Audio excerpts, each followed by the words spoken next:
కూడి వచ్చిన మీ అందరికీ ప్రభు అయిన యేసు పేరిట శుభములు తెలియజేస్తున్నాను. అలాగే ఇటు అవకాశం ఇచ్చిన మా ఆత్మీయులు, పెద్దలు, మామగారైన గొల్గోతా పరిచర్య వ్యవస్థాపకులు, సీనియర్ దైవజనులు నవరత్నమయ్య గారికి, అలాగే జూనియర్ దైవజనులు సన్నీ శామ్యుల్స్ గారికి, అలాగే ఆర్మూర్, అంకాపూర్, మగ్గిడి, మెట్రాజ్పల్లి, గౌరారములు ఉన్నారా? స్తోత్రం చెప్తారా? హల్లెలూయా. ఈ సంఘాలన్నిటికీ దోమకొండ, కాచాపూర్, కోనాపూర్, బీబీపేట సంఘాల తరపున శుభములు తెలియజేస్తున్నాను. హల్లెలూయా. దేవుడు మీ అందరిని దీవించునుగాక. మంచిది. వాక్యంలోనికి వెళ్ళకంటే ముందు చిన్న ప్రార్థన చేసుకొని మనకు ముందుకు వెళ్దాం. దాసుడిని తనని సిలువ చాటున మరుగుపరుచుకోమని నాయనా చెప్పబడుతున్న లేఖన భాగం అంతటిని మాకు అర్థమయ్యే విధముగా మీరే సహాయం దయచేయమని పరిశుద్ధాత్ముడా మీ చేతులకు అప్పగించుకుంటూ యేసు నామమున వేడుకుంటున్నాను తండ్రి, ఆమేన్. ఉపవాసము ఎందుకుంటారు? నేను సాయంత్రం అయ్యగారు చెప్పాడు, ఉపవాసం ఎందుకుంటారంటే దేవుని కార్యాన్ని చూచుటకు. చెప్తారా?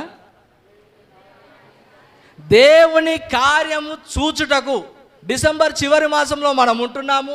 ఈ ఉపవాస కూడికలు సిద్ధపడుతున్నాము, ప్రిపేర్ అవుతున్నాము. దేనికంటే 2022లో దేవుని కార్యాన్ని చూచుటకు. హల్లెలూయా.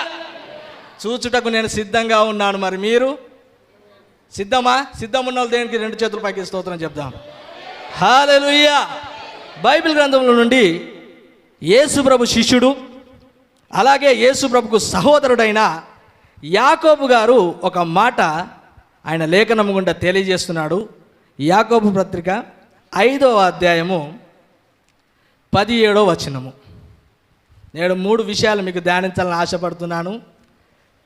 సమయం నాకు గంటనే ఇచ్చారు, కానీ అందరూ అంటారు సంపదయ్య గారు మైక్ ఇస్తే ఇడవడని. నిజమే, నేను ఇడవను.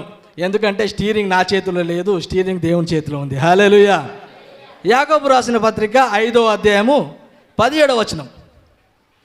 ఎవరైనా చదివి సహాయం చేయండి.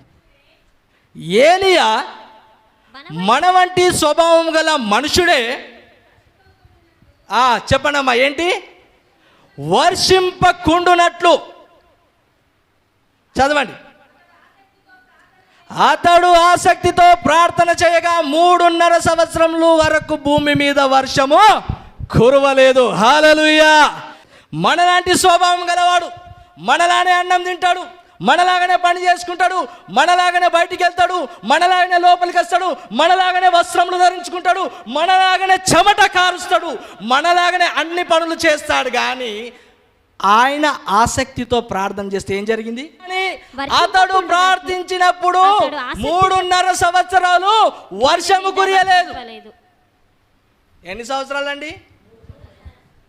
మనలాంటోడు ప్రార్థన చేస్తే 3 ఏళ్ళు వాన కురవలేదు. మళ్ళీ మనం చేస్తే ఎటు పోతున్నాం? మనం ఎటు వెళ్తున్నాం? మన పరిస్థితి ఏంటి? ప్రియ దేవుని సంగమా, ఓ యవనస్తుడా, యవన బిడ్డ, అమ్మ, అయ్యా, అక్క, తల్లి, చెల్లె, అందరూ జాగ్రత్తగా వినాల్సిన మాట ఏంటంటే, నీవు ఏలియా లాంటి వాడవే. హల్లెలూయా. నీవు ప్రార్థన చేస్తే కూడా ఈ సృష్టి లోబడుతుంది. కానీ కావాల్సింది ఒకటి ఉంది, అదేంటంటే ఆసక్తి. వర్షం కురవలేదు. నిజంగా ఒక మాట చెప్పాలంటే, పాత నిబంధన గ్రంథంలో దేవుడు తన మహాశక్తిని, దేవుడు తన అభిషేకాన్ని చాలా తక్కువ మందితో వాడుకున్నాడు. అందులో మొదటిగా మనము ఏలియాను చూడగలము. హల్లెలూయా. ఏలియాను చూడగలము. దేవుడు ఏదైతే చెప్తున్నాడో అది చెప్పినట్టు చెప్తాడు. ఆ మాట ప్రకటిస్తే అవతల రాజు, అవతలున్న ప్రజలు, అవతలున్న ఏ వ్యక్తి అయినా కానీ ఆ మాట ఆయనకు గాయమైనా సరే కానీ దేవుని మాటకు లోబడి ఆయన మాట్లాడతాడు. హల్లెలూయా. ఈ ఏలియా గురించి ఒక్కసారి మనం జ్ఞాపకం చేసుకుంటే, మొదటి వచనం. అంతటా గిలాదు కాపురస్తుల సంబంధియును తిష్బీయుడైన ఏలియా. హల్లెలూయా. ఈయన పేరేంటంట? ఏలియా. ఏలియా అంటే అర్థము యెహోవాయే నా దేవుడు. చెప్తారా? ఏలియా అంటే అర్థము యెహోవాయే నా దేవుడు. తిష్బీయుడు అంటే ఆయన యొక్క గ్రామం. బైబిల్ గ్రంథంలో ఆయన జననానికి సంబంధించిన వివరాలు ఏమీ లేవు, కానీ ఆయన మరణము చూడలేడని రాయబడ్డది. హల్లెలూయా. ఎలాంటి వ్యక్తి అండి? ఎలాంటి వ్యక్తి? మరణము చూడలేని వ్యక్తి. బైబిల్ గ్రంథంలో ఆదికాండం 5వ అధ్యాయంలో ఉంటుంది. హానోకు 300 సంవత్సరాలు దేవునితో నడిచిండు. ఆ తర్వాత దేవుడు తీసుకెళ్ళిపోయిండు. హల్లెలూయా. మరణం లేదు ఆయనకు. అలాగే ఏలియా దేవునికి లోబడ్డాడు. ఆయన పని చేయడానికి ఇష్టపడ్డాడు. ఆయన మాట ఉన్నట్టుగా చెప్పడానికి నిలబడ్డాడు కనుక దేవుడు ఆయనను కూడా తీసుకుపోయిండు మరణము లేకుండా. హల్లెలూయా. ఈ ఏలియా ఏ దేశ కాపురస్తుడు అని ఉందంటే బైబిల్లో గిలాదు. చదవండి. గిలాదు అని అంటే ఒక సర్వేలో దీని గురించి వివరించినారు. గిలాదు అంటే తూర్పు భాగము. ఏంటండి? తూర్పు భాగము లేదా తూర్పు దేశాలు అని అనవచ్చు. గిలాదు అంటే నీలాంటి స్వభావమైన ఏలియా, నీలాగే ఆలోచించే ఏలియాను దేవుడు తన అభిషేకాన్ని, తన శక్తిని కనపరచడానికి ఆయనను ఎన్నుకున్నాడు. మరి నిన్నెందుకు ఎన్నుకున్నాడో అన్న విషయం నువ్వు జ్ఞాపకం చేసుకోవాలి. అయ్యో సండే హాలిడే, అందుకే చర్చికి వెళ్తున్నాను. మండే నుంచి సాటర్డే బిజీ వర్క్ ఉంటుంది, మళ్ళీ హాలిడే వస్తుంది, మళ్ళా చర్చికి వెళ్తాను. ఎందుకు కాదండి దేవుడు మనల్ని ఏర్పాటు చేసుకున్నది. దేవుడు మనల్ని ఏర్పాటు చేసుకుంది ఎందుకంటే తన పనిని చేయడానికి. పక్కకున్న వార్త చెప్తారా? స్తోత్రం. కింది వచనం చదవండి. అహాబు నొద్దకు వచ్చి ఎవని సన్నిధిని నేను నిలబడి ఉన్నానో ఇశ్రాయేలు దేవుడైన ఆ యెహోవా జీవము తోడు నా మాట ప్రకారము గాక ఈ సంవత్సరములో మంచైనను వర్షమైనను పడదని ప్రకటించారు. ఏలియా గారు క్రీస్తు పూర్వము 875 సంవత్సరంలో ఆయన సేవా పరిచర్య ప్రారంభించాడు. 800 సంవత్సరాల క్రితము, క్రీస్తు పూర్వము 875 సంవత్సరాల పూర్వము ఆయన సేవా పరిచర్య ప్రారంభించాడు. ప్రారంభించినప్పుడు ఆయన చెప్పింది శుభవర్తమానము కాదు, ఆయన చెప్పింది మేలుకరమైన మాట కాదు. ఆయన చెప్పింది ఏంటంటే అహాబు రాజు దగ్గరికి వెళ్ళి, ఓ రాజా, నీవు పరిపాలిస్తున్న ఈ దేశంలో 3.5 సంవత్సరాలు 3 సాల్ వర్షము పడదు అని చెప్పిండు. నిజంగా రాజు ప్లేస్లో నేనే ఉంటే, రాజు ప్లేస్లో నువ్వే ఉంటే ఏలియాను ఉంచకపోతుంటిమి. ఎందుకంటే ఎవరు కూడా కీడు వర్తమానాన్ని కోరుకుంటారా అండి? రాజు దగ్గరికి వెళ్ళిండు, రాజు ఎదుట నిలబడ్డాడు. ఎందుకంటే ఆయన ఎవరని చెప్పాను? ఏలియా ఎవరు? రోషము గల ప్రవక్త. హల్లెలూయా. ఈ ఏలియా అంటే అర్థం ఏంటి? యెహోవాయే నా దేవుడు అని అర్థం. హల్లెలూయా. అంత గొప్ప వ్యక్తి రాజు దగ్గరికి వెళ్ళి 3.5 సంవత్సరాలు వర్షం పడదంటే ఏ రాజు అయినా ఒప్పుకుంటాడా? నీ దేశం పాడైపోతుందయ్యా అంటే ఒప్పుకుంటారా? నీ ఇల్లు పాడైపోతుందంటే ఒప్పుకుంటారా? నీకు అంతా కీడే జరుగుతుందంటే ఒప్పుకుంటారా? ఒక మాట చెప్పాలంటే పిల్లడ్డ సమస్య కూడా ఒప్పుకోరు మన భారతీయులు చాలామంది. అయ్యో పిల్లడ్డం వచ్చింది, ఏంటిది? అరిష్టం. ఏలియా దేవునికి లోబడ్డాడు కనుకనే ఉన్నది ఉన్నట్టు చెప్పిండు. హల్లెలూయా. దేవుడు చెప్పమన్నది చెప్పిండు. చాలామంది అనుకుంటారు సంఘాలలో ఇంపైన మాటలు, దీవెనకరమైన మాటలు వస్తే చాలా సంతోషపడతారు. మా వాక్యము మనకి ఏది చెప్తే దానికి లోబడే వారమై ఉండాలి. అది మేలైనను కీడైనను వాక్యానికి విధేయులై ఉండాలి. ఏలియా దేవుని మాటకు విధేయుడయ్యాడు కనుక అది మేలు వార్తనైనా సరే చెప్పడానికి సిద్ధంగా ఉన్నాడు, కీడు వార్తనైనా కానీ చెప్పడానికి సిద్ధంగా ఉన్నాడు. రాజు దగ్గరికి వెళ్ళిండు, రాజుకి చెప్పిండు, ఆయన పని అయిపోయింది. నెక్స్ట్ ఏంటిది? పిమ్మట యెహోవా వాక్కు అతనికి, రాజు దగ్గరకు పోయిండు, చెప్పిండు, అయిపోయింది. కరువు దేశంలో వస్తే, వర్షం కురియకపోతే దేశం అంతా ఏమైనా పని ఉంటుందా? గత 2 సంవత్సరాల క్రితము అందరము మూతికి బట్ట కట్టుకొని ఏడున్నామండి? ఇళ్ళలో ఉన్నాం. లాక్డౌన్ పెట్టారు. లాక్డౌన్ పెట్టడం ద్వారా ఎవరు ఏ పని చేయలేరు, అందరూ ఇళ్ళలోనే ఉన్నారు. ఇళ్ళలో ఉండి ఒకరి ముఖాలు ఒకరు చూసుకుంటా ఆనందంగా సంతోషంగా ఉన్నారా అండి? అలా లేరు. ఆర్థికంగా ఉన్నవారు గట్టిగా ఉన్నారు, ఆర్థికంగా లేనివారు ఎంతో ఇబ్బందుల పాలు అయినారు. అప్పుడు పరిస్థితి కూడా ఒక విధంగా లాక్డౌన్ లాంటిదే. వర్షం కురవకపోతే ఏది కూడా, ఏ పంట కూడా పండదు, ఏ వ్యక్తి కూడా పోషించబడడము కష్టము. అప్పుడు ప్రభువా నా పరిస్థితి ఏంది అని ఏలియా అడగక ముందే దేవుడు ఆయనకు మాట్లాడి ఉన్నాడు. హల్లెలూయా. ప్రియ దేవుని సంగమా, నీ జీవితంలో ఏదైనా కష్టతరమైనది ఎదురైతే నీవు దేవుణ్ణి అడగాల్సిన అవసరం లేదు. దేవుడు ముందుగానే నీ గురించి ఏదైనా సిద్ధపరుస్తాడు. హల్లెలూయా. ఏలియా దేవుడి మాటకు లోబడ్డాడు, చెప్పింది చెప్పాడు కనుక కరువు గురించి టెన్షన్ తీసుకోలేడు. దేవుడు ఒకటి సిద్ధపాటు చేశాడు. అది గొప్ప అసాధారణకరమైన క్రియ. చదవమ్మా. పిమ్మట యెహోవా వాక్కు, పిమ్మట యెహోవా వాక్కు అతనికి ప్రత్యక్షమై నీవు ఇచ్చట నుండి తూర్పు వైపునకు పోయి యోర్దానునకు ఎదురుగా ఉన్న కేరీతు వాగు దగ్గర దాగియుండుము. హల్లెలూయా. దేవుడు ఏలియాకు ప్రత్యక్షమై దేవుడు చెప్పింది చెప్పాడు కనుక మళ్ళీ దేవుడు ప్రత్యక్షమై ఆయనకేమంటే, ఓ ఏలియా, ఈ 3.5 సంవత్సరాలు వర్షం పడదు కనుక నీవు నీ ఇంటిని విడిచి, నీకున్న పరిస్థితిని అన్ని విడిచి యోర్దాను నదికి దగ్గర ఉన్న కేరీతు వాగు దగ్గరికి వెళ్ళు అన్నాడు. ఎక్కడికండి చెప్తారా గట్టిగా? ఎక్కడుంది అది?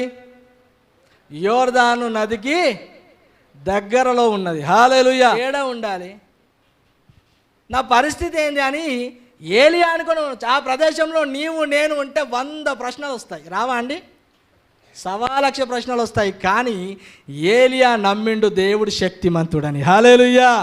దేవుడు చెప్పిన మాటకు లోబడి కేరీతు వాగు దగ్గరికి వెళ్ళిండు. తర్వాత వచనం చదవండి. ఆ వాగు నీరు నీవు త్రాగుదువు. ఆ నీళ్ళే నీవు తాగు. మినరల్ వాటర్ అయినా సరే, జనరల్ వాటర్ అయినా సరే తాగండి. చాలామంది మా ఇంటికి చాలామంది గెస్ట్లు వస్తారు. ఎవరండి? అతిథులు. చెప్తారా? అతిథులు. మా ఇంటికి అతిథులు, చుట్టాలు, బంధువులు చాలామంది వస్తుంటారు. వచ్చిన వాళ్ళ దాంట్లో మేము మంచిగా ప్రేమతోటి, మా ఆవిడ కానీ, నేను కానీ, మా చెల్లెళ్ళు కానీ, మా తమ్ముళ్ళు కానీ ప్రేమతోటి నీళ్ళు తీసుకుపోతే వాళ్ళు నీళ్ళు పట్టుకొని ఒక మాట, ఇది జనరలా మినరలా అంటారు. ఏంటండి? జనరలా మినరల్? సామాన్యంగా చాలామందికి జనరల్ అలవాటు పోయింది. మీరు దానికి చేతులు ఎత్తని వాళ్ళు, దీనికి చేతులు ఎత్తని పరిస్థితి ఇది. ఎహెజ్కేలు 33వ అధ్యాయము 31వ వచనం. నా జనులు, అయ్యా అమ్మలారా వినండి, నా జనులు. నా జనులు అంటే నా పేరు పెట్టబడిన జనులు, నా మందిరానికి వచ్చే జనులు, నా దేవుని స్తుతించే జనులు, నా దేవుని గుడిలో దశమ భాగము, కానుకలు, కృతజ్ఞత అర్పణలు అన్ని చేసే నా జనులు రాదగిన విధముగానే వారు నీ యొద్దకు వచ్చి, వారు దేవుని యొద్దకు వస్తారు. ఏ విధంగా? రా విధముగానే వస్తారు. తర్వాత నా జనులైనట్టుగా అంటే దేవుని బిడ్డలైనట్టుగానే నీ ఎదుట కూర్చుండి దేవుని ఎదుట కూర్చుంటారు. తర్వాత నీ మాటలు విందురు గాని, దేవుని మాటలు మందిరంలో కూర్చొని దేవుడు చెప్పినట్టు విన్నట్టుగానే వింటారు, కానీ వాటిని అనుసరించరు, ప్రవర్తింపరు. ఎవరంట? జనరల్కు మినరల్కు చేతులు ఎత్తనోళ్ళు. అయితే వెచ్చగానా నుండు, చల్లగానా నుండు, గోడ మీద పెళ్లి లెక్క నూనె వెచ్చని స్థితిలో ఉండవు. జనరల్ కన్నా చేతులు ఎత్తాడే, అయితే మినరల్ కన్నా సంఘంలోనే మార్చబడాలి. హల్లెలూయా. సంఘంలోనే ప్రిపరేషన్ కావాలి, సంఘంలోనే సిద్ధపాటు జరగాలి. ఏలియా కేరీతు వాగు దగ్గరికి వెళ్ళమన్నప్పుడు వెళ్ళాడు, వేరేది సందేహించలేదు. అయ్యా నువ్వు చెప్పినట్టు వెళ్ళాను. వెళ్ళిన తర్వాత చదవమ్మా 17వ అధ్యాయం. అచ్చటికి నీకు ఆహారము తెచ్చినట్లు, జాగ్రత్త వినండి, అచ్చటికి నీకు ఆహారము తెచ్చునట్లు నేను కాకోలములకు ఎవరికండి చెప్తారు ఒకసారి గట్టిగా? కాకోలము అంటే ఒక్క కాకి కాదు, ఒకే ఒక్క కాకి కాదు దేవుడు అక్కడ మాట్లాడుతున్నది. కాకోలము అంటే ఒక కాక కాదు, చాలా కాకులు. ఇంకో విషయం చెప్పాలంటే కాకికి ఏదన్నా ఇస్తే మళ్ళీ వస్తుందా? కానీ ఇక్కడ దేవుడు చెప్తుండే ఏంటంటే, ఓ ఏలియా నువ్వు కేరీతు వాగు దగ్గరికి వెళ్ళయ్యా, అడిగి నేను కాకులను పంపిస్తా అంటున్నాడు. ఏంటంటే ఏలియాను వెళ్ళు, నీకు కాకోలం ద్వారా నేను పోషిస్తాను. కాకోలం ఏం తీసుకదంటే కింది వచనం చూస్తే మార్నింగ్ బ్రేక్ఫాస్ట్ రొట్టె, ఈవినింగ్ డిన్నరు మాంసపు ముక్క. అసలు కాకి ఇచ్చే గుణం ఉంటుందా అండి? ఇంట్లో మీ ఇంటి ముందు కాకులు వచ్చాయండి ఎప్పుడన్నా? కాకుల గురించి చూసారా? కాకి ఆ స్వభావం గురించి ఆలోచిస్తే బైబిల్లో కాకి గురించి ఐదు ప్రదేశాలలో వ్రాయబడ్డది. ఒకటి ఆదికాండంలో నోహావు ఓడ తర్వాత భూమి అంతటి జలప్రయాణం తర్వాత భూమి అంతటికి నీళ్ళతో నిండి ఉన్నప్పుడు నోహావు మొట్టమొదటిగా బయటకు పంపించిన పక్షి ఏదైనా ఉందంటే అదేంటి? కాకి. అప్పుడు ఏం జరిగిందంటే నోహావు గారు, ఈ కాకి మంచిది, ఈ కాకి నేను చెప్పినట్టు వింటుంది, ఈ జలప్రయాణం అంతా నేను దీన్ని కాపాడినా కదా, పో కాకి పోయి నీళ్ళు ఎండిపోయినాయో లేవో చూసిరా అని పంపించిందట. ఇంకో నానుడి ఒక మాట మన సమాజంలో ఉంది. లోకులు ఏమంట? కాకులు. ఈ కాకి అన్న పదానికి మనం నిర్వచిస్తే ఈ కాకులు ఎవరంటే అన్యులు అని అనవచ్చు. ఎవరిని అనవచ్చు? అన్యులు అనవచ్చు. ఈరోజు ఏలియాకు దేవుడు కాకోలం ద్వారా మార్నింగ్ బ్రేక్ఫాస్ట్ ఏంటిది? రొట్టె మటన్. ఈవినింగ్ డిన్నర్ ఏంటిది? రొట్టె మటన్. అసాధారణమైన క్రియ ఇది, ఒక గొప్ప అద్భుతము. ఈ కాకులు మనుషులకు లోబడవు, కానీ ఆ రోజు ఆ కాకోలము దేవుని మాటకు లోబడ్డాయి. హల్లెలూయా, హల్లెలూయా. కాకోలము దేవునికి సాదృశ్యం అంటే కాకోలము అన్య జనాంగానికి సాదృశ్యము. కొన్ని సంవత్సరాల కిందట నేను దేవుణ్ణి ఒక మాట అడిగినాను, అయ్యా మా ఇంట్లో 50 మంది అనాథ పిల్లలు ఉన్నారు, వారిని పోషించటకు నా పరిస్థితి ఎలా? నేను ఏదైనా జాబ్ చేయాలని అనుకొని జాబ్ చేద్దామనే టైంలో దేవుని సేవకులము, దేవుడు పిలుచుకున్న వారము జాబ్ చేస్తే దేవుని పరిచర్య ఎలా జరుగుతుందని ఒక అడుగు వెనకేసాను. కొద్ది రోజులైంది. ఆ తర్వాత నాకు అనిపించింది, అయ్యా నేను వేరే మినిస్ట్రీలలో పనిచేశాను, వేరే సంస్థలలో పనిచేశాను కనుక నేను తెల్లోలకు లెటర్లు పెడతాను అనుకున్నాను. ఎవరికి? కర్రెకాకులకు కాదు. ఎవరికి? తెల్లదొరలు ఏడుంటారండి? అమెరికా దేశంలో ఉన్న వాళ్ళకు లెటర్లు పెడదాం అనుకున్నాం. ఏమని అంటే, మేము అనాథ పిల్లల పరిచర్య చేస్తున్నాము, మేము చర్చిల పరిచర్య చేస్తున్నాము, మాకు సంఘాలు కట్టబడే భారం ఉంది, మా దర్శనం ఇది అనేసి లెటర్లు రాద్దాం. అదే ప్రణాళిక ఒక 3 నెలలు చేశానండి. అప్పుడు నా దేవుడు ఏమన్నాడు? ఓ వెర్రివాడా, ఏమన్నాడు? ఓ వెర్రివాడా, తెల్లదొరలు కాదురా అయ్యా, నీకు కాకోలం ద్వారానే నీ ఆశ్రమాన్ని నడిపిస్తానన్నాడు. హల్లెలూయా.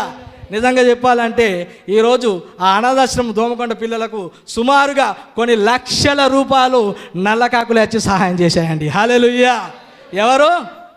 నల్లకాకులు. ఈ నల్లకాకులు వచ్చి పిల్లల దగ్గర కేక్ కటింగ్ చేసుకుంటూ పిల్లలతో సంతోషంగా గడుపుతూ, తర్వాత అప్పుడు ఏలియాకు కాకి రొట్టె ముక్క మాంసం ముక్క ఇస్తే మా దగ్గరకు వచ్చిన నల్లకాకులకు మేమేమి ఇచ్చామో తెలుసా? దేవుని వాక్యమని ముక్క వారికి పంచిపెట్టడం జరిగింది. హల్లెలూయా. దేవుని గొప్ప కార్యం అండి. హల్లెలూయా. చప్పట్లు దేవుని నామమున మహిమపడదాం బిగ్గరగా. నేను అనుకున్నాను ఎవరో అమెరికన్స్ నడిపియాలనుకున్నాను, వేరే అగ్రరాజ్యులు తెల్లదొరలు సహాయం చేస్తే ఈ సేవను ముందుకు తీసుకెళ్తాను అనుకున్నాను. కాదు, నీ దేశంలో ఉన్న నల్లకాకులతో నీ పరిచయం ముందుకు తీసుకెళ్తా అన్నాడు నా యేసయ్య. దేవునికి స్తోత్రం చెప్తాము బిగ్గరగా. హల్లెలూయా. నాటి నుండి 2016 నాటి నుండి నేటి వరకు ఎన్నో వేల కాకులు వచ్చాయండి. తెల్ల కాకులు కాదు, ఏ కాకులు? నల్ల కాకులు. ఆ కాకులు ఎవరి మాట లోబడుతున్నాయో తెలుసా? యేసయ్య మాట. ఇంతవరకు చెప్పాలంటే ఆ కాకుల యొక్క పేర్లు కానీ, ఆ కాకులు నాకు పర్సనల్గా ఎలాంటి సంబంధం కూడా లేదు. కొన్ని కాకులు దుబాయ్లు ఉంటాయి, కొన్ని కాకులు మస్కట్లు ఉంటాయి, కొన్ని కాకులు ఒరిస్సాలు ఉంటాయి, కొన్ని కాకులు ఖత్తర్లు ఉంటాయి, ఓమాన్, వివిధ ఒక 10 దేశాల వరకు ఆ కాకులు ఉన్నాయి. ఆ కాకులు నేటి నుంచి దేవుని రాకడంత వరకు సహాయం చేస్తూనే ఉంటాయి. ఇది దేవుడు నా జీవితంలో చేసిన గొప్ప మేలు. హల్లెలూయా. నిజంగా దేవుడు నేను అడిగినప్పుడు నా మాట ఆయన ఆలకించి అలాంటి అద్భుత కార్యము స్టిల్ నౌ నా జీవితంలో జరిగిస్తున్నాడు. ఆ దేవునికి మహిమ. ఆ రోజు ఏలియా కూడా నిస్సందేహంగా దేవుని మాటకు లోబడ్డాడు. ఎలా? సందేహపడలేదు, వెళ్ళాడు, కేరితువాకు దగ్గర ఉన్నాడు. ఆయన పని ఏందో దాన్ని నమ్మకంగా చేస్తున్నాడు. ఎందుకు ఈ మాట చెప్తున్నానంటే, నీవు నేను అనుకున్న దానికంటే, నీవు నేను ఆలోచించే దానికంటే కోటాను కోట్ల రేట్లు నా దేవుడు గొప్పవాడు. హల్లెలూయా. నీవు ఊహించిన దానికంటే గొప్ప కార్యాలు చేస్తాడు.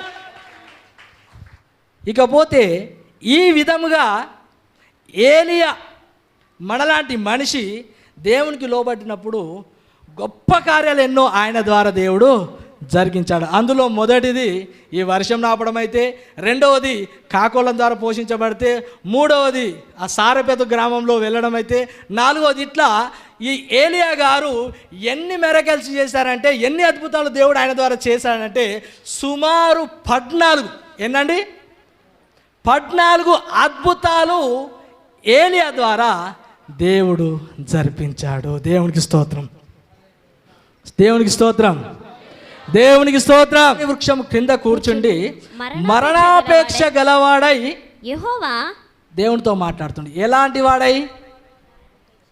వాడై మరణాపేక్ష. ఇక్కడ చదవడానికి ఎక్కువ సమయం లేదు, కానీ ఇక్కడ యెజబేలు ఎదిరించడానికి భయపడుతున్నాడు. ఎవరు? ఏలియా.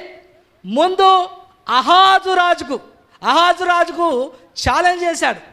బయలు ప్రవక్తలను 450 మంది సంహరించుటకు ఛాలెంజ్ చేసిన ఈ వ్యక్తి కొన్ని రోజుల తర్వాత, తన జీవనము తర్వాత, తన అభిషేక క్రియలు ముందుకు పోతున్న తర్వాత పిరికితనం అనేది ఆయనను ఆవరించడము జరుగుతున్నది. ఎందుకు ఈ మాట చెప్తున్నానంటే, ప్రియ దేవుని సంగమా, దేవుడిని నమ్ముకొని మనం ఎన్నో సంవత్సరాలు అవుతుంటుంది, దేవుడితో మన విశ్వాస జీవితము కొనసాగుతుంటుంది. కానీ మన మొదటి స్థితి ఇప్పుడు అలా ఉందా అన్న ప్రశ్న మనము వేసుకోవాలి. హల్లెలూయా. మొదట్లో ఎంతో భారం కలిగి ఉంటాం. దేవుణ్ణి తెలుసుకున్నప్పుడు దేవుని కొరకు రోషం కలిగి నిలబడాలనుకుంటాము.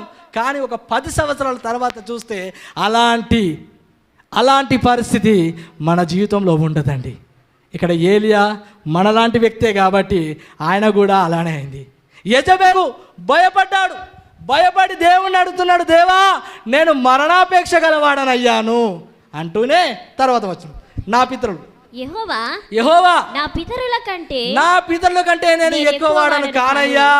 ఇంత మట్టుకు చాలు. ఇన్ని రోజులు నన్ను బ్రతికించినందుకు చాలు, ఇన్ని రోజులందుకు నీ కృపనిచ్చినందుకు చాలు, ఇన్ని రోజులు ఈ 14 సూచక క్రియలు నా ద్వారా జరిగించినందుకు చాలు అని అంటున్నాడు. అంటే ఒక విధంగా చెప్తే ఏలియా చల్లారిపోయే పరిస్థితిలో ఉన్నాడు. ప్రియ దేవుని సంగమా, ఏలియా జీవితం బట్టి నేను ఒకటి నేర్చుకోవాలి. నీవు ఎప్పుడూ మండించబడడానికే సిద్ధంగా ఉండాలి, కానీ ఏ రోజు కూడా చల్లారబడడానికి వీలు లేదు.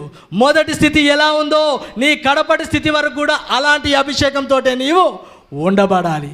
ఆ రోజు ఏలియా యెజబేలుకు భయపడి దేవుణ్ణి అడుగుతున్నాడు, నన్ను తీసుకపో, నేనిగా బ్రతకను, నేనిగా చనిపోతానయ్యా, బ్రతకాలని నాకు లేదు అని ఏలియా అంటే, ఏలియాను చేసిన దేవుడు ఆయన మాట వినలేదండి. ఏలియాకు ఒక వరం ఇచ్చాడు, ఒక గొప్ప అద్భుతం ఆయన జీవితంలో చేశాడు. ఏలియా నువ్వు చస్తా అనగానే నేను చంపడానికి నేను లేనయ్యా అని ఆయనకు మరణము లేకుండానే పరమునకు తీసుకుపోబడ్డాడు. హల్లెలూయా.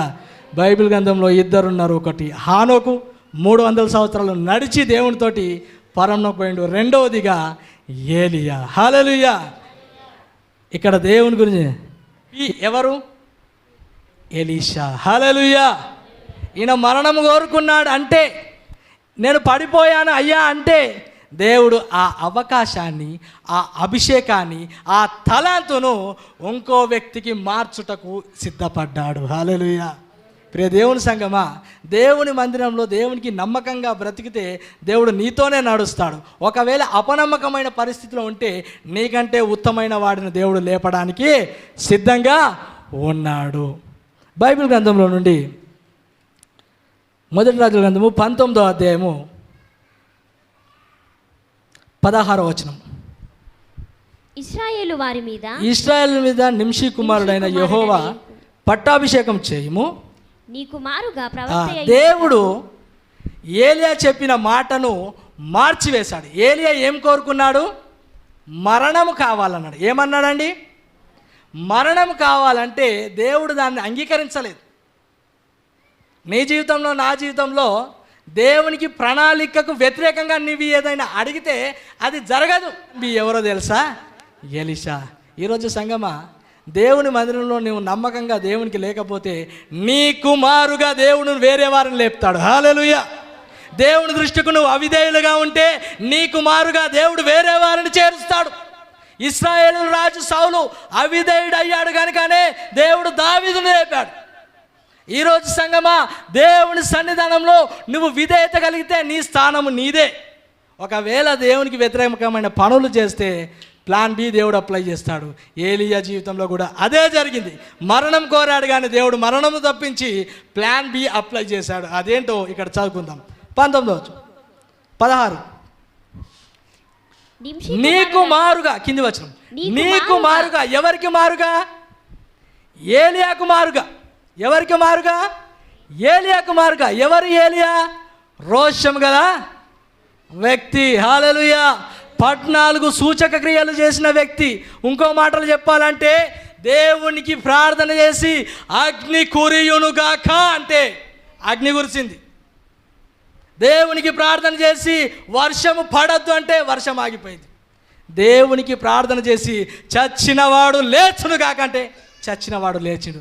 అంత గొప్ప అద్భుతాలు చేసిన వ్యక్తికి దేవుడు పక్కన పెట్టేశాడు. ఎక్కడ పెట్టేశాడు? దేవునికి విధేయులు కావాలి. హల్లెలూయా. ఒకసారి పక్కకున్న వాని కథలను చెప్పండి. దేవునికి విధేయులు కావాలి, దేవునికి లోబడేవారు కావాలి, దేవునికి మాట తప్పని వాడు కావాలి. ఆ రోజు జరిగిన విషయం ఏంటంటే దేవుడు ప్లాన్ బిగా నీకు మారుగా, చదువుతలే, నీకు మారుగా ప్రవక్తగా అంటే నీలాంటి ప్రవక్తగా ఉండుటకు అబెల్మెహోల వాడైన షాపాతు కుమారుడైన ఎలీషాకు అభిషేకము చేయుము. ఎలీషాకు అభిషేకము చేయుము. దేవుడి యొక్క ప్రణాళికను మరో వ్యక్తికి ట్రాన్స్ఫార్మ్ చేశాడండి.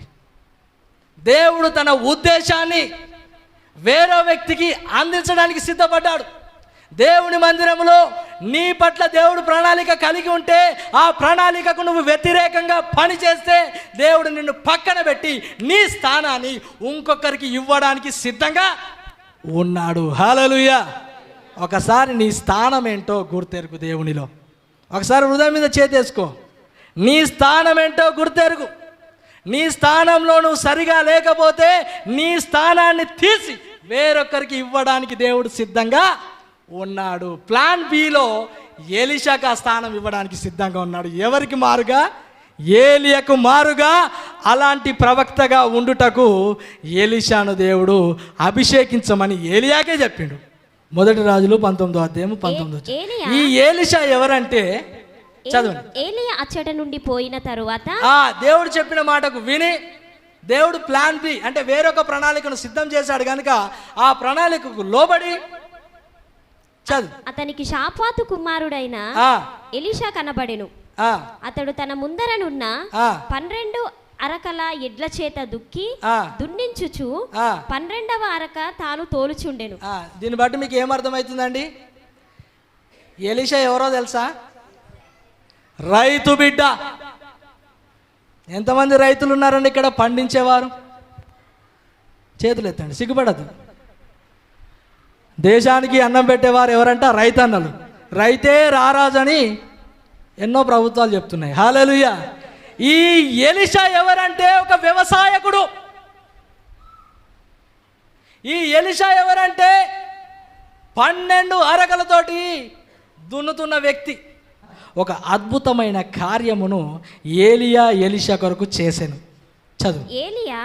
ఏలియా అతన్ని చేరబోయి తన తమ్ముడు ఇట్లానా, ఏలియా తన పరిస్థితులను బట్టి విఫలమైనా కానీ దేవుడు ఇంకో మనిషిని మారుగా ఎంచుకున్నాడు. ఆయన ఎలీషా. ఇప్పుడు దేవుడు చెప్పింది ఏంటంటే నువ్వు ఎలీషాను కలుసుకో అని చెప్పిండు. ఈ ఏలియా ఎలీషాను కలుసుకున్నాడు. కలుసుకొని అతని చేరబోయి తన దుప్పటి అతని మీద వేయగా హల్లెలూయా. ఇదేంటండి? ఏం చేశాను? ఇలాంటి పని మీ జీవితాల్లో ఎవరైనా ఎప్పుడైనా చేశారా? ఇట్లాంటి పని ఎవరైనా ఎప్పుడైనా చేశారా? నేను చేశాను. అంతే. ఒక 15-20 రోజుల క్రితము మా భార్య అయిన శరీరమ్మ గారు కామారెడ్డి నుంచి ఆర్మూర్ రావడానికి, అయ్యా మీరు దించేస్తారా అంటే, లేదు బిజీ షెడ్యూల్ ఉంది, పనులు ఉన్నాయి కదా, నేను దించలేనంటే, అయ్యా మీరు అట్లా ఇబ్బంది పడకండి, నన్ను బస్సు ఎక్కియండి, నేను వెళ్తాను అన్నది. ఏమన్నది? అమ్మగారు ఇక్కడ ఉన్న తర్వాత కూడా మీరు అడగచ్చు. అమ్మగారు ఏమన్నదంటే, నన్ను బస్సు ఎక్కియ్యు, నేను బస్సులో మా ఇంటికి వెళ్తానంటే, అంత పెద్ద బస్సులో ఎలా వెళ్తావు అనేసి నేను బస్ స్టాండ్ దగ్గరికి వెళ్ళి బస్సుల కొరకు చాలా వేచి చూశాను. ఏం చేశాను? చూస్తూనే ఉన్నాను. అన్ని బస్సులు పోతున్నాయి కానీ ఆర్మూర్ బస్సు రావట్లేదు. నాకు ఒక ఆశ, ఈమెను బస్సు ఎక్కించినాకనే ఇక్కడ నుంచి నేను వెళ్ళాలి. తర్వాత సన్ని గారికి ఫోన్ చేశాను. సన్ని గారు, మీ సహోదరి వస్తుంది, జర క్షేమంగా మీరు బస్ స్టాండ్కి వెళ్ళి ఆమెను రిసీవ్ చేసుకోండి అయ్యా అని ఆయన కూడా ఫోన్ చేశాను. ఎందుకంటే ఆమె నాకు ఇష్టం కాబట్టి ఆమె కొరకు ఎంత కష్టమైనా నేను చేస్తాను. జరిగిన విషయం ఏంటంటే, నేను ఇంకో సహోదరుడు బస్ స్టాండ్లో నిలబడ్డాము. అటుగా ఆర్మూర్ బస్సు వచ్చింది. ఏ బస్సు వచ్చింది? నాన్న విట్రా, వెళ్ళిపోకు. ఆర్మూర్ బస్సు రాగానే అక్కడున్న ప్రయాణికులందరూ మా ఆర్మూర్ బస్సు వచ్చింది, మా ఆర్మూర్ బస్సు వచ్చింది ఎక్కడానికి సిద్ధపడ్డారు. నాకు ఒక ఆలోచన వచ్చింది. మీరు చేయలేదని చెప్పారు, నేను చేశానని చెప్పాను. ఏం చేశానో తెలుసా? దిగిటోళ్ళు దిగుతూనే ఉన్నారు, ఎక్కిటోళ్ళు వెళ్ళి పెడుతున్నారు. పరిగెత్తి పరిగెత్తి పరిగెత్తి పరిగెత్తి పరిగెత్తి, అన్నా ఆ సీట్లో ఎవరు ఉన్నారంటే, ఎవరు లేరు. ఏం చేశాను? అమ్మ ఏం చేశాను? ఏం వేశాను? కర్చీఫ్ వేశాను, అంటే దుప్పటి వేశాను. ఎందుకు? ఆ సీటు నాది. ఎవరైనా ఆ సీట్లో కూర్చున్నారంటే నేను ఒప్పుకోను. అది రిజర్వ్ చేయబడ్డది. ఎవరి కొరకు? నా భార్య కొరకు. ఎవరి కొరకు? ఎవరి కొరకు? ఎవరి కొరకు? రిజర్వ్ చేయబడ్డది. కానీ ఎలీషాను చూసి అతన్ని చేరకొని ఈ యొక్క దుప్పటి ఆయన మీద వేశాడు. అంటే అర్థం ఏంటంటే, తన అభిషేకాన్ని తాను కలిగిన గొప్ప దేవుని శక్తిని ఈయన కూడా పొందుకోవాలనుకున్నాడు ఏలియా. హల్లెలూయా, హల్లెలూయా. ప్రియ దేవుని సంగమా, దేవుని మందిరంలో ఉట్టిగా వచ్చి ఉట్టిగా పోతుంటే సరికాదు. దేవుని దాసుడు కలిగిన అభిషేకము సంఘంలో కూర్చుని అందరికీ రావాలి. హల్లెలూయా. ఏలియా ఎవరు అని మనం ఒక్క మాటలో చెప్పాలంటే, ఏలియా గురువు, ఎలీషా శిష్యుడు. ఎవరండి? ఏలియా ఎవరు? గురువు. ఎలీషా ఎవరు? శిష్యుడు. గురువు పాత్ర ఏంటంటే, తను రిటైర్మెంట్ అయిపోగానే తనకు మారుగా ఇంకో వ్యక్తి లేవాలి. అది దేవుని ప్రణాళిక. దేవుని ప్రణాళిక లేవాలంటే ఏలియా దగ్గర అప్పటి వరకే శిష్యులు ఎంతోమంది ఉన్నారు. కానీ ఈ శిష్యుణ్ణి తన దుప్పటి తేట, ఈ దుప్పటి దేనికి సాదృశ్యం అంటే పరిశుద్ధాత్ముని శక్తికి సాదృశ్యం. హల్లెలూయా. దేవుని అభిషేకానికి సాదృశ్యం ఈ దుప్పటి. ఈ దుప్పటి చేత వీడు దేవుని కొరకు ప్రతిష్ఠించబడ్డాడు అని చెప్తున్నాడు. హల్లెలూయా.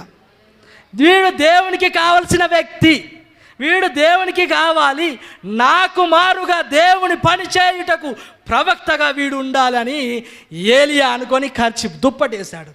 అప్పుడు జరిగిన దుప్పటి ఎప్పుడైతే వేయగానే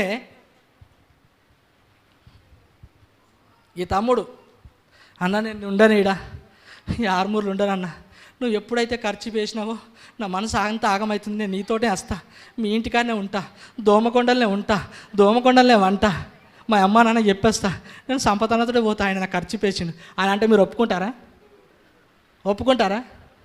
కానీ ఏలియా తన దుప్పటిని ఎలీషా మీద వేయగానే ఆ ప్రభావము ఎలీషా పైకి రాగానే ఎలీషా ఏం చెప్పాడో తెలుసా?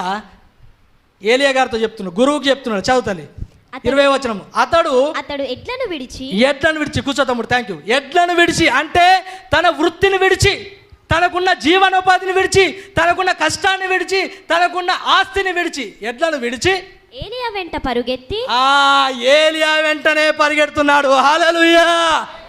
ఏలియాతోనే పోతున్నాడు. ఎట్లా, దేని వల్ల పోతున్నాడు? ఏం పెట్టి స్వాధీనం చేసుకున్నాడు?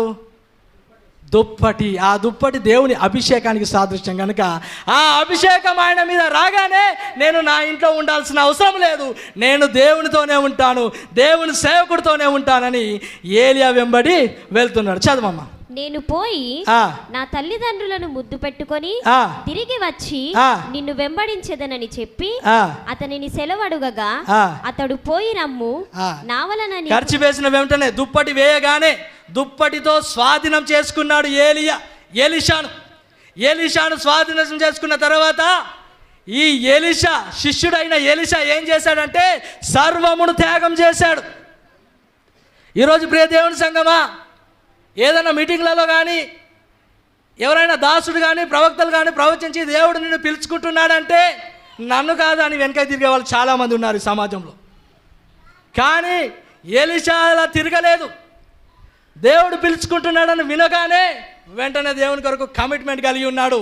సాక్రిఫైస్ స్టార్ట్ చేశాడు. ఏంటిది? త్యాగం. దేవుడు పిలుచుకున్నాడు అని తెలియగానే, దేవుడు నన్ను అభిషేకించాడని తెలియగానే, నేను దేవుణ్ణి నమ్మానని తెలియగానే త్యాగము ఆయన జీవితంలో ప్రారంభించబడ్డది. ఆ త్యాగం ఏంటంటే తన వృత్తి నిడిసబెట్టిండు, తన ఆస్తి అయిన ఆ ఎడ్ల నిడిసబెట్టిండు, ఇంటికి వెళ్ళిండు. మమ్మీ డాడీ నేను దేవుని పని చేయడానికి వెళ్తున్నానని వాళ్ళ ఇంటికి చెప్పాడండి. హల్లెలూయా. ఈరోజు దేవుని సంగమా, దేవుడు నిన్ను కొన్ని సంవత్సరాల క్రితమే నిన్ను పిలుచుకున్నాడు. దేవుడు ఈ మందిరంలో ఉంచాడంటే నీ మీద ఒక గొప్ప ప్రణాళిక ఉన్నది. అందరిలాగా వస్తూ అందరిలాగా పోతున్న వ్యక్తివి నువ్వు కాదు. నీ ద్వారా ఏదో ఒక అద్భుతము చేయడానికే ఈ గొల్గోతా మందిరంలో దేవుడు నిన్ను ఉంచాడు. హల్లెలూయా. ఆ మాట నువ్వు మర్చిపోవద్దు. ఈరోజు దేవుని మందిరంలో నువ్వు కూర్చున్నావంటే నీ పట్ల దేవుని ప్రణాళిక ప్రారంభమైనది. ఆ ప్రణాళికను మరవకుండా మన ఆస్తుల వైపు చూస్తాము, మన అంతస్తుల వైపు చూస్తాము, మన ఉద్యోగాల వైపు చూస్తాము. ఉద్యోగాలు ఉంటే సంతోషమే, కానీ దేవుడు నీ పట్ల ఏ ప్రణాళిక కలిగి ఉన్నాడో అది గుర్తెరగాలి. ఎలీషా తెలుసుకున్నాడు. ఏం చేశాడు? ఎలీషా తెలుసుకొని అన్నిటినీ త్యాగం చేసి లోబడ్డాడు దేవుని మాటకు. ఎవరికి మారుగా? ఏలియాకు మారుగా దేవుడు ఎలీషాను ఎంచుకున్నాడు. హల్లెలూయా. ప్రియ దేవుని సంగమా, నీకు మారుగా ఇంకొకరు అవసరం లేదు, నువ్వు చాలు దేవునికి. నీకు మారుగా ఇంకో వ్యక్తి అవసరం లేదు, నువ్వే చాలు దేవునికి. అయ్యో నేను దేవునికి ఉపయోగపడతానా అన్న ప్రశ్న నీకు రావచ్చు. కాదు, దేవుడు నిన్ను వాడుకోవడానికి సిద్ధంగా ఉన్నాడు. నువ్వు ఇక్కడ ఉన్నావంటే ఆయన ప్రణాళికలో నువ్వు ఉన్నావని అర్థము. 2వ రాజుల గ్రంథము 2వ అధ్యాయము 1వ వచనం. యెహోవా సుడిగాలి చేత ఏలియాను ఆకాశమునకు ఆరోహణము చేయింపబో కాలమున ఏలియాయు ఎలీషాయు కూడియు గిల్గా నుండి వెళ్ళుచుండగా జరిగిన విషయం ఏంటంటే, ఆ దుప్పటి చేత ఏలియా ఎలీషాను స్వాధీనం చేసుకున్నాడు. స్వాధీనం చేసుకున్న నాటి నుండి ఎన్నో సంవత్సరాలు కలిసి తిరిగారు. ఎవరెవరు? గురువు, శిష్యుడు. ఎవరు? గురువు ఎవరండి? ఏలియా. శిష్యుడు ఎవరండి? ఎలీషా. గురువు శిష్యులు ఇద్దరు కొన్ని సంవత్సరాలు పోతున్నప్పుడు తెలిసిపోయింది ఏంటంటే, యెహోవా నన్ను బేతేలుకు పొమ్మని సెలవిస్తున్నాడు కనుక నీవు దయచేసి ఇక్కడ నుండుమని ఎలీషాతో అనెను. ఎలీషా యెహోవా జీవము తోడు నీ జీవము తోడు నేను నిన్ను విడువనని చెప్పగా, మొదటిసారి ఎలీషా గురువు గారైన ఏలియా గారు శిష్యునికి చెప్తున్నాడు, ఓ ఎలీషా, యెహోవా జీవము నువ్వు ఇక్కడ ఉండు, నువ్వు ఈ ప్రదేశంలో ఉండు, దేవుడు నన్ను పరముకు తీసుకుపోతాడు, దేవుడు నన్ను పరలోకం తీసుకెళ్తాడు, నువ్వు ఇక్కడే ఉండి నాకు మారుగా పనిచేయు, నీ ఈ ప్రదేశంలో ఉండు అంటే ఎలీషా ఏమనంటే, అయ్యా యెహోవా జీవముతోడు నేను నిన్ను విడువను. హల్లెలూయా. ఎవరి జీవంతోడు? యెహోవా జీవంతోడు నేను నిన్ను విడువను అన్నాడు. ఈ మాటను మనం లోతుగా అధ్యయనం చేస్తే ఏలియా సేవకునికి సాదృశ్యము, ఎలీషా సంఘానికి సాదృశ్యము. హల్లెలూయా. సంఘ బిడ్డలు ఏ విధమైన ఆలోచన కలిగి ఉండాలంటే, సేవకుడా నిన్ను విడిచిపెట్టి మేము ఉండము అనాలి, సేవకుడా నిన్ను తప్పించి మేము వేరే చోటికి వెళ్ళము అన్నట్టు ఉండాలి. ఏలియా మాటకు ఎలీషా సమాధానం ఏం చెప్పాడు తెలుసా? 2 మార్లు కింది వచనంలో ఉంటే తర్వాత చదువుదాం. కింది వచనం చదువుతుంది, 4వ వచనం, 6వ వచనం. అంతటా ఏలియా యెహోవా నన్ను యోర్దానుకు పొమ్మని సెలవిచ్చున్నాడు గనుక నీవు దయచేసి ఇక్కడ ఉండుమని ఎలీషాతో అనగా అతడు యెహోవా జీవము తోడు. అప్పుడు మళ్ళీ ఎలీషా చెప్తున్నాడు, అయ్యా నేను నిన్ను విడిచిపెట్టి ఉండే ప్రసక్తే లేదు, నేను నీతోనే ఉంటాను, నీ మందిరంలోనే ఉంటాను, నీ దగ్గరనే శిష్యరికం చేస్తాను, నీ గుడికే వస్తాను, నీ వాక్యం వింటాను, ఎందుకంటే నీ ద్వారానే నేను రక్షించబడ్డాను గనుక. హల్లెలూయా. నీ ద్వారానే దేవుడు నన్ను ఈ సంఘంలో చేర్పించాడు గనుక. ఈరోజు సంఘమా, బాధాకరమైన విషయం ఏంటంటే చాలా సంఘాలు దేవుని దాసులను మరచి టీవీల వైపు వెళ్తున్నారు, యూట్యూబ్ల వైపు వెళ్తున్నారు, సెల్ ఫోన్ల వైపు వెళ్తున్నారు. ఎక్కడ ఫుడ్ దొరికితే అక్కడికి వెళ్తారట. ఏంటంట, ఎక్కడ బిర్యానీ బాగుంటే, ఎక్కడ వాక్యం బాగుంటే అటు పోతామంటారు. కానీ ఎలీషా అలా అనుకోలేదు. ఎలీషా నమ్మింది ఏంటంటే, ఈ దాసుడి ద్వారా దేవుడు నన్ను పిలిచి ఉన్నాడు, ఈ దాసుడి దుప్పటి ద్వారా దేవుడు నన్ను అభిషేకించాడు, ఈ దాసుడి ద్వారా ఈ సంఘంలో దేవుడు నన్ను నిలబెట్టాడు కనుక ఈ మందిరంను విడిచిపెట్టి నేను పోను, నా సేవకునితోటే నేను ఉంటానన్న కమిట్మెంట్ కలిగిన గొప్ప వ్యక్తి ఎలీషా అయి ఉన్నాడు. హల్లెలూయా. అందుకే జరిగిన విషయం ఏంటంటే తెలుసా, ఈ ఎలీషాను ఎంత పొమ్మన్నా కూడా ఎలీషా సేవకుని విడిచిపెట్టి పోతలేడు, సంఘాన్ని విడిచిపెట్టి పోతలేడు, ఆ కమిట్మెంటు ఆ దర్శనాన్ని విడిచిపెట్టి పోతలేడు. ఈరోజు చాలామంది ఏడో వాక్యం దొరికితే ఆడిపోవడానికి సిద్ధపడుతున్నారు. అలాంటి వారికి హెచ్చరిక, నీ సేవకుని దుఃఖపరచడానికి నువ్వు లేవు. నీ సేవకుడి ద్వారా నువ్వు తెలుసుకున్నావా, ఆయనకే లోబడి ఉండాలి. హల్లెలూయా. ఏలియా ద్వారా ఎలీషా తెలుసుకున్నాడు, ఏలియా ద్వారా ఎలీషా అభిషేకించబడ్డాడు కనుక ఏలియాను విడిచిపెట్టు పోనన్న ఒక కమిట్మెంట్ కలిగి ఆయన ఉన్నాడు. కింది వచనంలో చూస్తే, పో అయ్యా పో, దేవుడు నిన్ను వాడుకుంటాడు, పో పో పో పో అన్నా కూడా పోలేడు. మరి నీకేమి కావాలి? కింది వచనం తల్లి 9వ వచనం. వారు దాటిపోయిన తరువాత వీళ్ళిద్దరు కలిసి ఏం చేశారంటే, ఏలియా ఎలీషా దేవుడు చెప్పిన మాటకు లోబడి పోతూనే ఉన్నారు. పోతూ పోతూ పోతూ ఉంటే వీళ్ళకు 8వ వచనంలో యోర్దాను నది ఎదురవుతుంది. యోర్దాను నది ఎదురు కాగానే ఏలియా తన దుప్పటి తీసుకొని ఆ నదిని కొట్టాడు. హల్లెలూయా. నదిని కొడితే నది 2 భాగాలైంది. ఎన్ని భాగాలైంది? 2 భాగాలైన తర్వాత యోర్దాను నది ఇద్దరు కలిసి దాటారండి. హల్లెలూయా. ఎందరు? ఇద్దరు కలిసి దాటారు. ఎక్కడికి? యోర్దాను నది అవతల పోయిన తర్వాత ఇప్పుడు ఇద్దరే మిగిలి ఉన్నారు. ఎవరు? ఏలియా ఎలీషా. గురువు శిష్యుడు, సేవకుడు సంఘం. అర్థమవుతుంది అనుకుంటా నా మాటలు. మీకు ఆలోచన రావచ్చు, అయ్యా గురువు ఉన్నాడు, శిష్యుడు ఉన్నాడు, మన ప్రిన్సిపాల్ లేడా అంటే ప్రిన్సిపాల్ మన ప్రభు అయిన యేసు. హల్లెలూయా. ఇవన్నీ ఆయన ద్వారానే జరుగుతున్నాయి. సమస్త మహిమ దేవునికి కలిగారు. చేపలు కూడా దేవుని నామమున పెడతాం. యోర్దాను అవతల ఇద్దరే ఉన్నారు. 10వ వచనం, 9వ వచనం చదువుతాలి. వారు దాటిపోయిన తర్వాత ఏలియా ఎలీషాను చూచి, ఇద్దరు కలిసి ఉన్నారు. యోర్దాను దాటిపోయారు, ఇద్దరు కలిసి ఉన్నారు. చదువుతాలి. నేను నీ యొద్ద నుండి తీయబడక మునుపు, దేవుని పని జరగాలని సేవకుడైన నాతో నువ్వు వస్తున్నావు కదా, నీకేం కావాలయ్యా?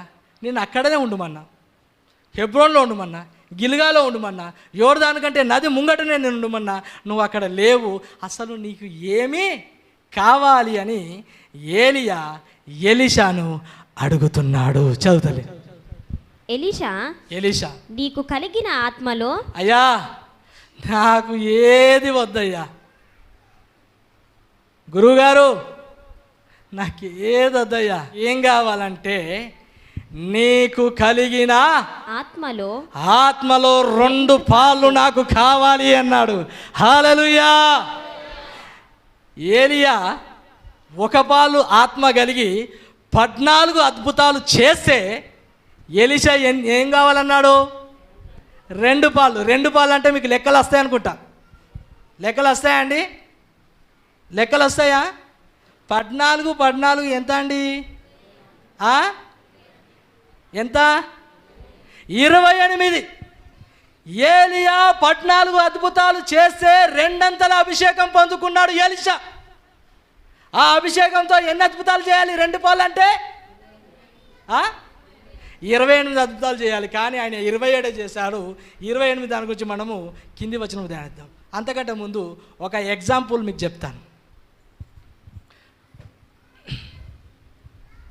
స్వర్గీయులు, కీర్తిశేషులు, దేవుని దాసులు, భారతదేశంలో చాలా మీటింగ్లు చేసిన గొప్ప వ్యక్తి, మిషనరీలను, తెల్లదొరలను భారతదేశాన్ని పిలిపించి ఎన్నో కూడికలు పెట్టి ఎన్నో సువార్త సభలు జరిపించిన వ్యక్తి పరమనాసయ్య గారు, సంతోష పరమనాస్ గారు. వారిద్దరు దంపతులు పెద్ద పెద్ద క్రూసెడ్స్ జరిపించారు. చెప్పాలంటే మన అమ్మగారు కూడా, యేసుమని అత్తమ్మ గారు, ఆమె కూడా ఒక కూడికలో ఈ ఆర్మూర్ ప్రాంతంలో పాలు పంచుకున్నది. నేను ఆ వీడియో చూశాను, చాలా సంతోషపడ్డాను. ఆ అయ్యగారు మాకు చాలా సన్నిహితులు, పరమనాసయ్య గారు. ఈ పరమనాసయ్య గారు ఆయన దగ్గరకు వచ్చే వాళ్ళంతా తెల్లదొరలే. ఎవరు? ఆయన ఏం చేసేవాడంటే డాడీకి ఫోన్ చేసి, దాస్ తమ్ముడు మీటింగ్ అయిపోతుంది, మళ్ళీ దొరలు ఖాళీ అనే ఉంటారు, ఎట్లా అంటే మన దగ్గరికి తీసుకురమ్మంటావా అంటే, ఎస్ వై నాట్, తీసుకురండి. కానీ అప్పటి వరకు మాకేముండే? నల్ల కాకుల సహాయమే మాకుండే. ఏ సహాయము? నల్ల కాకులు అంటే అన్యులు. ఏలియాను కాకోలం ద్వారా పోషించిన దేవుడు మా ఆశ్రమాన్ని, మమ్మను కూడా కాకోలం ద్వారానే పోషిస్తున్నాడు నేటికి. కొన్ని రోజుల వరకు ఆయన ఉన్నంతకాలము ఈ తెల్లదొరలు మా దగ్గరకు వచ్చినప్పుడు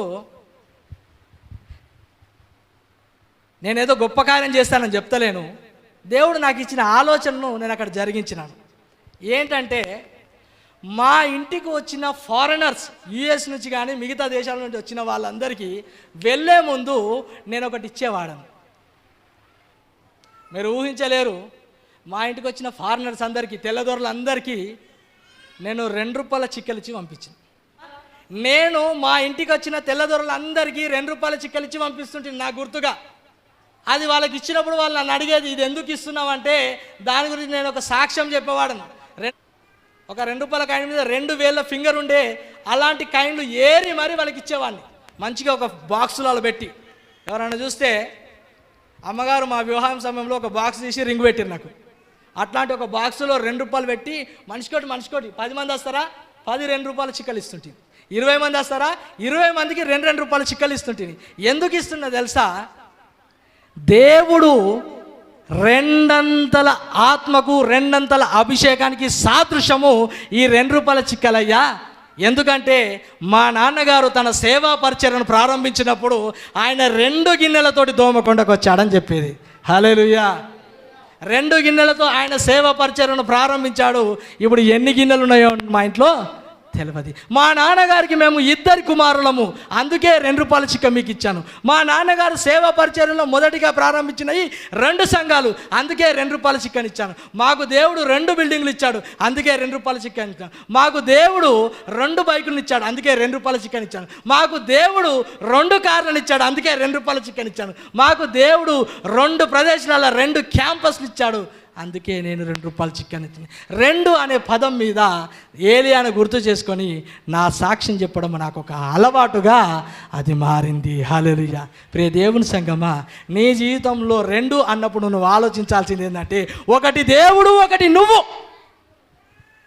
ఒకటి దేవుడు, తర్వాత నీవు. ఒకటి సేవకుడు, ఒకటి సంఘం. ఒకటి ఏలియా, ఒకటి ఎలీషా అన్న విషయము నీవు మరిచిపోదు. ప్రియ దేవుని సంగమా, ఏలియా యొక్క అభిషేకము దుప్పటి నుండి మొదలుకొని, దుప్పటితో ప్రారంభమైనది. అడుగుతాడు, అయ్యా 2 పాలు నాకు అభిషేకం కావాలి, 2 శక్తి కావాలి, 2 పవర్ కావాలి, 2 ప్రార్థన ఆసక్తి కావాలి, 2 అభిషేకం కావాలి, 2 ఆసక్తి కావాలి, అన్నీ 2 కావాలయ్యా.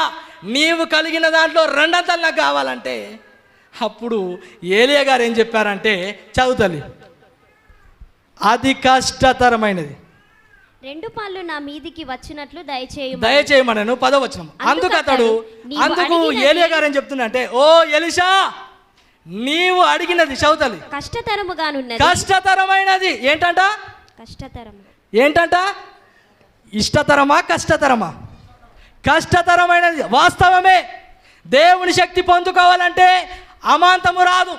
దేవుని అభిషేకం పొందుకోవాలంటే విరివిరిగా దొరకదు. దేవుని ఆత్మ తీసుకోవాలంటే ఒట్టిగా రాదండి, అది కష్టతరమైనది. నువ్వు ఆసక్తితో అడగాలి. హల్లెలూయా.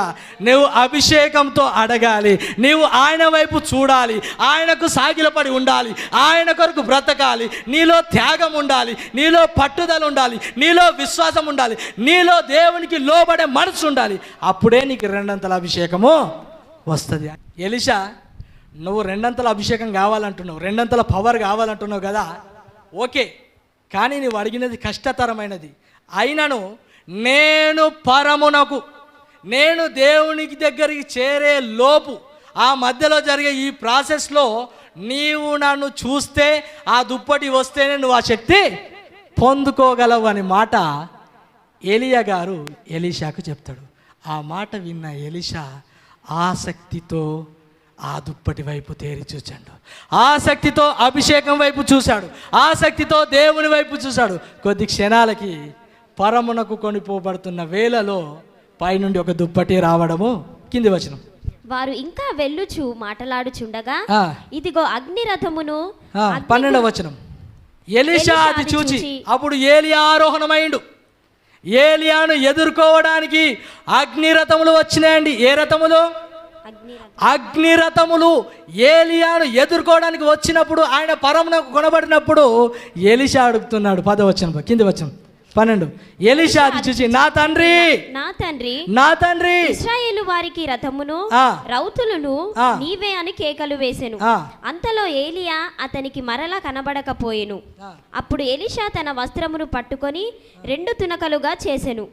మరియు ఏలియా దుప్పటి క్రింద పడగా. 13వ వచనం. మరియు ఏలియా దుప్పటి క్రింద పడగా అతడు దాన్ని తీసుకొని యోర్దాను ఒడ్డు వచ్చి నిలిచెను.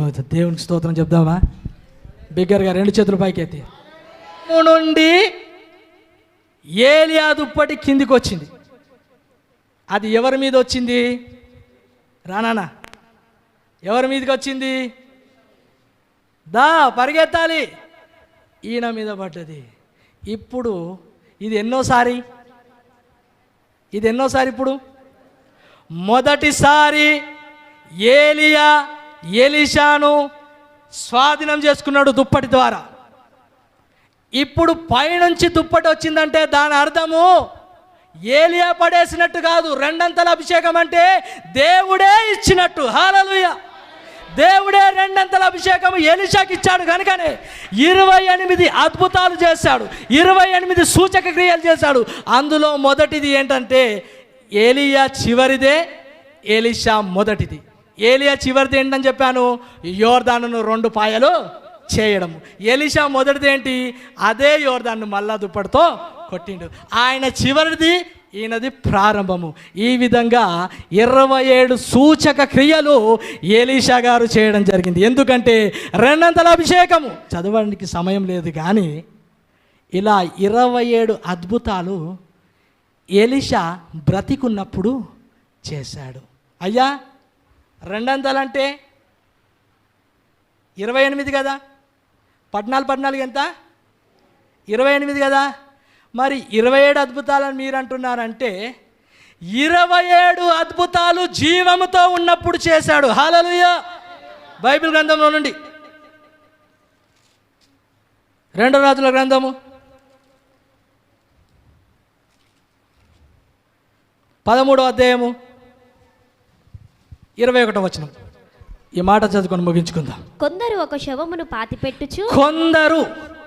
శవమును పాతిపెట్టుచు సైన్యమునకు భయపడి పొందగా తరువాత ఎలీషా మృతి పొందగా అని రాయబడ్డది. కూర్చోనన్నా. ఎలీషా మృతి పొందాడంటే అప్పటి వరకు 27 సూచక క్రియలు దేవుని ద్వారా చేశాడు. 27 అద్భుత కార్యాలు దేవుని శక్తి ద్వారా చేయగలిగాడు. కానీ అప్పటికే 27 కాగండి ఆయన ఏమైండు? చనిపోయాడు. చదువుతారు ఇప్పుడు. ఆయన చనిపోయిన తర్వాత వారు అతనిని సమాధిలో ఉంచిరి. తరువాత ఎలీషా మృతి పొందగా 20వ వచనము, వారు అతన్ని సమాధిలో ఉంచిరి. తర్వాత 1 సంవత్సరం, ఎప్పుడు? 1 సంవత్సరము తర్వాత ఒక సంవత్సరము గడిచిన తరువాత ఆ. మోయాబీయుల సైన్యము ఆ. దేశము మీదికి వచ్చినప్పుడు Thank you, Jesus. కొందరు ఒక శవమును పాతి పెట్టుచు ఆ. సైన్యమునకు భయపడి సంవత్సరం తర్వాత ఎలీషా చనిపోయిన సంవత్సరం తర్వాత వేరొక వ్యక్తిని అక్కడికి తీసుకువస్తే 21 ఆ శవమును ఎలీషా యొక్క సమాధిలో ఉంచగా ఎలీషా యొక్క సమాధిలో ఉంచగా దింపిన ఆ శవము ఆ. ఎలీషా శల్యములను తగిలినప్పుడు అది తిరిగి బ్రతికి హల్లెలూయా. ఎప్పుడైతే ఎలీషా సమాధిలో ఉంచాడో ఆ సమాధిలో ఉంచబడిన 1 year తర్వాత, ఒక సంవత్సరం తర్వాత వేరొక యవనస్తుని అదే సమాధిలో ఉంచడానికి వచ్చారు. ఆ చనిపోయిన శవము ఎలీషా ఉన్న ప్రదేశంలో పెట్టగానే ఎలీషా మొక్కలు అప్పటికే ఎలీషాకు సంబంధించిన స్కిన్ పోయింది, రక్తము పోయింది, మాంసం పోయింది. మిగిలింది ఏంటంటే బొక్కలు. ఏంటండి? ఎముకలు మాత్రమే ఆ సమాధిలో ఉంచబడ్డాయి. కానీ ఆ సమాధిలో ఉంచబడిన ఆ ఎముకలకు చనిపోయిన వ్యక్తి తాకడం బట్టి ఆ ఎముకలలో ఉన్న శక్తి ఆ మనిషిని బ్రతికించింది. హల్లెలూయా, హల్లెలూయా. ఎలీషా చచ్చిన తర్వాత తన ఎముకల ద్వారా అద్భుతం చేయగలిగాడండి. హల్లెలూయా. ఆ ఎముకలు కూడా ఒక మనిషిని బ్రతికించగలిగాయి. అంటే దేవుడు ఆ దుప్పటి ద్వారా అభిషేకిస్తే ఆ దుప్పటి కేవలము మనిషి దగ్గరికి వెళ్ళడం కాదు, మనిషిలో ఉన్న ఎముకలకు కూడా ఆ అభిషేకం చేరిందండి. హల్లెలూయా. దేవుని శక్తి ఎంత గొప్పదో వినండి. హల్లెలూయా. అంత గొప్ప దేవుడు, శక్తిమంతుడు మన యేసయ్య అండి. మీరు అనుకొని ఉండొచ్చు, దుప్పటిలో శక్తి ఉందా అంటే దుప్పటిలో శక్తి లేదు, కానీ దుప్పటి ధరించిన వ్యక్తికి దేవుడు శక్తినిస్తాడు. హల్లెలూయా. అప్పుడు 12 సంవత్సరాల నుంచి రక్తస్రావం కలిగిన ఒక స్త్రీ తన బాధను ఎవరికి చెప్పుకోలేదు, తనకున్న సమస్యను ఎవరికి చెప్పుకోలేదు.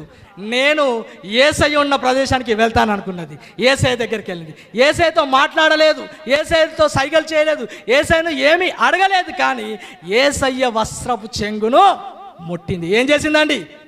వస్త్రపు చెంగును ముడితే యేసయ్యలోని శక్తి ఆమెలోనికి వచ్చి ఆమెకున్న రోగము నుండి బాగు చేసిందండి. హల్లెలూయా.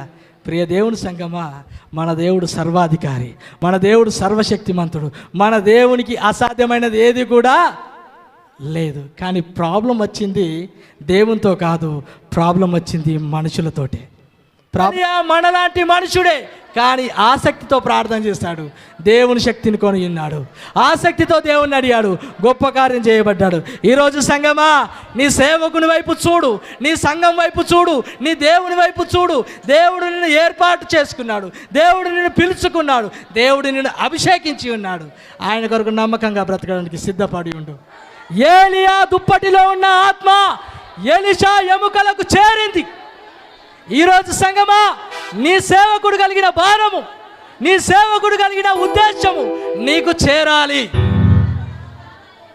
దైవజనుడు కలిగిన పట్టుదల, ఆ దర్శనము నీకు చేరాలి. సంగమా, నీ సేవకుడు నీ కొరకు కన్నీరు పెడుతున్నాడు, నీ సేవకుడు నీ కొరకు రోధిస్తున్నాడు. ఎలీషాను స్వాధీనపరుచుకున్నట్టుగానే నీ సేవకుడు నీ పైన ఉద్దేశం కలిగి ఉన్నాడు, నీ పాస్టర్ నీ పైన ఉద్దేశం కలిగి ఉన్నాడు. నువ్వు ఆయన వైపు చూడు, అడుగు, దేవుని అడుగు. హోలీ స్పిరిట్ గా నీకు వందనాలు తండ్రి. ఎముకలకు చేరేంత వరకు నీ శక్తి కావాలి.